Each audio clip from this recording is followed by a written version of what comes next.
Hello' everyone, কি খবৰ সকলোৰে? আজি মোৰ ফাৰ্ষ্ট মিনি ব্লগলৈ আপোনালোক সকলোকে স্বাগতম জনাইছোঁ। আৰু আজি আমি লগাব লৈছোঁ মুলতানী মিটি। দেখিছেনে লগৰ কেইজনীয়ে লগাই আছে, এতিয়া ময়ো লগাই লওঁ। মুলতানী মিটি লগালে স্কিনখন বহুত গ্ল'য়িং কৰে আৰু গৰমত ই বহুত ঠাণ্ডা কৰি ৰাখে স্কিনখন।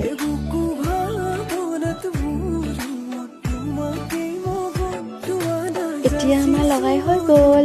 মুলতানী মিটি লগোৱাৰ পাছত 15 মিনিটমান থাকিব লাগে। আমিও কথা পাতি 15 মিনিট ৰাখি শুকাবলৈ দিলোঁ।